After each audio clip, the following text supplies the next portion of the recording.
सिंधु सरस्वती सभ्यता के निवासियों का आर्थिक जीवन संपन्न था, समृद्ध था और आर्थिक जीवन विभिन्न गतिविधियों, क्रियाकलापों से परिपूर्ण था। उनके आर्थिक तत्व विकसित थे,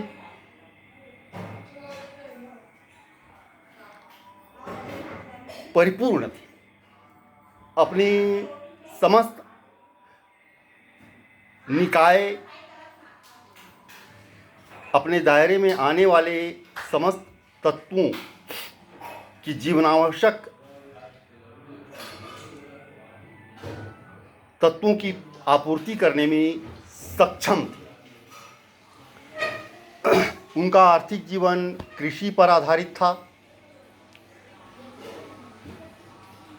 पशुपालन पर आधारित था, आंतरिक व्यापार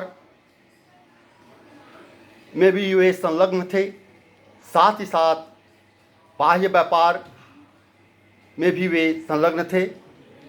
सुदूर देशों के साथ इस सभ्यता के निवासियों के व्यापार करने के साक्ष्य मिले। कपड़ा उद्योग एक उन्नत उद्योग था, इसके भी साक्ष्य मिले हैं। जहाँ तक कृषि का सवाल है, तो वे विभिन्न प्रकार के खाद्यान्न, जौ, तिल, दलहन वगैरह उगाते थे। साथ ही साथ कालांतर में, परवर्ती काल में चावल उपजाने के भी संकेत मिले हैं। संभवतः वे कृषि कार्य में लकड़ी के फाल का उपयोग करते थे। पशुपालन के अंतर्गत वे विभिन्न प्रकार के पालतू पशुओं का पालन करते थे और यह भी उनकी आजीविका का, आर्थिक क्रियाकलाप का एक अन्य प्रमुख आधार था।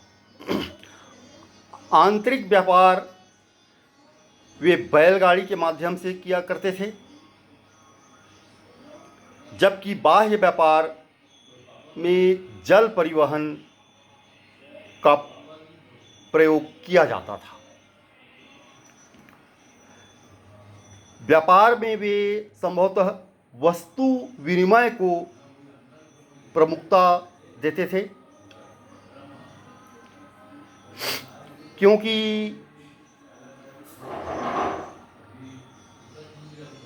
बहुत ज़्यादा इस बात के प्रमाण नहीं मिले हैं कि वस्तु विनिमय के लिए किसी अन्य माध्यम अथवा मुहरों का प्रयोग किया जाता रहा होगा।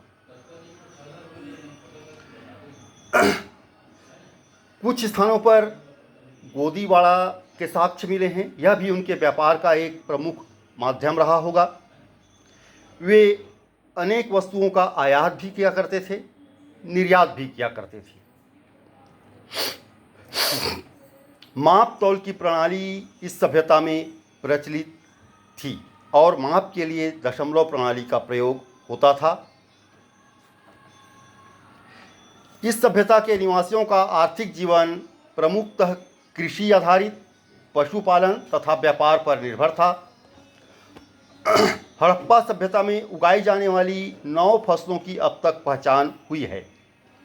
गेहूं, जौ के अतिरिक्त कपास, तरबूज तथा मटर भी उगाए जाते थे।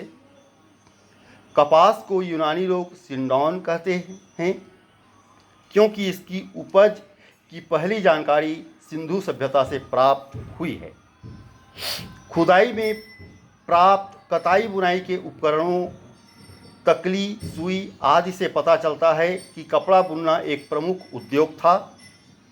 सिंधु सभ्यता में कोई फावड़ा या फाल नहीं मिला है, परंतु कालीबंगा में हड़प्पा पूर्व अवस्था की हल रेखा के साक्ष्य प्राप्त हुए हैं। यहाँ लकड़ी के हलों से जुताई होती थी। व्यवस्थित सिंचाई का प्रमाण नहीं मिला है, किंतु जल संग्रह के लिए बांधों के निर्माण का साक्ष्य धौलावीरा से प्राप्त हुआ है। हड़प्पा सभ्यता स्थलों में फसलों तथा फलों जैसे केला, नारियल, खजूर, तरबूज, नींबू इत्यादि का उत्पादन किया जाता था। बैल, गाय, भैंस, कुत्ते, सूअर, भेड़, बकरी, हिरण, खरगोश इत्यादि पशुओं को पालतू बनाया जाता था। सूर्यकोटड़ा से अश्व अस्थियों के प्रमाण प्राप्त हुए।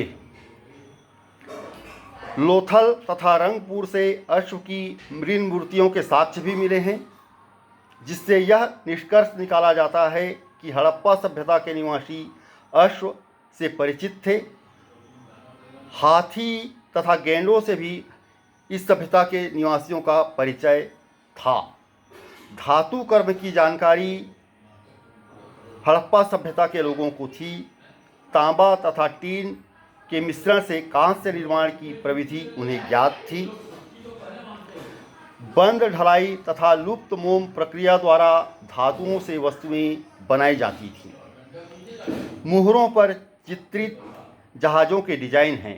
लोथल से गोदीवाड़ा का साक्ष्य तथा फारस की मुहरें बाह्य व्यापार का संकेत देती हैं। मुहरों पर चित्रित जहाज़ों के डिजाइन हैं। लोथल से पश्चिमी एशिया के साथ व्यापारिक संबंधों के साक्ष्य भी मिलते हैं। कालीबंगा से मेसोपोटामिया की बेलनाकार मुहरें भी प्राप्त हुई हैं। अधिकांश मुहरें सेल खड़ी की बनी थीं। हड़प्पा सभ्यता के लोग आंतरिक तथा बाह्य व्यापार में संलग्न थे। आंतरिक व्यापार बैलगाड़ी के माध्यम से संचालित होता था। हड़प्पा सभ्यता स्थलों से व्यापार के लिए किसी प्रकार के सिक्कों का साक्ष्य प्राप्त नहीं हुआ है। व्यापार के लिए वस्तु विनिमय प्रणाली अपनाई जाती थी।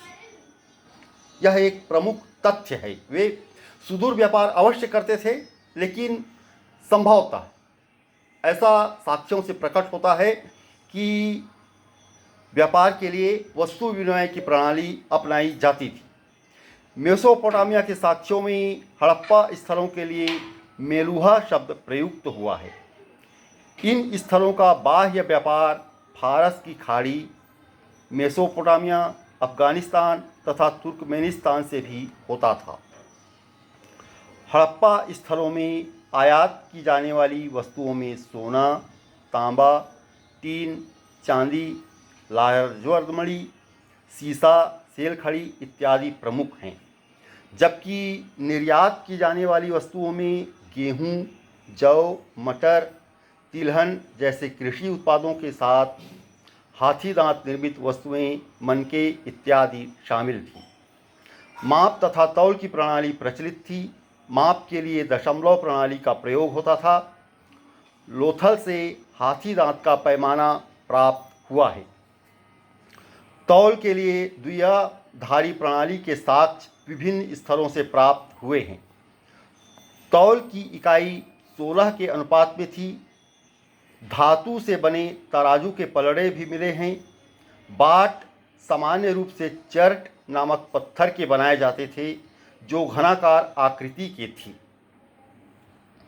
आयातित वस्तुओं में सोना वे कर्नाटक अफगानिस्तान से, चांदी ईरान अफगानिस्तान से, तांबा खेतड़ी राजस्थान तथा बलूचिस्तान से, सीसा राजस्थान ईरान अफगानिस्तान से, जबकि गोमेद सौराष्ट्र गुजरात से, लाजवर्दमणि बख्तशां अफगानिस्तान से, टीन मध्य एशिया अफगानिस्तान से, जबकि सेल खड़ी बलूचिस्तान राजस्थान तथा गुजरात से वे आयात किया करती थी।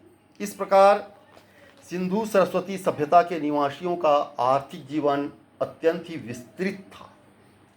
वे संपन्न आर्थिक क्रियाकलापों में संलग्न थे। वे आर्थिक रूप से भी परिपूर्ण थे, संपन्न थे। कृषि,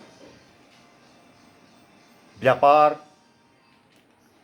आंतरिक व्यापार, बाह्य व्यापार, निर्यात, आयात, सुदूर देशों के साथ व्यापार, और अन्य विभिन्न प्रकार के आर्थिक कार्यकलाप उनके विस्तृत थे।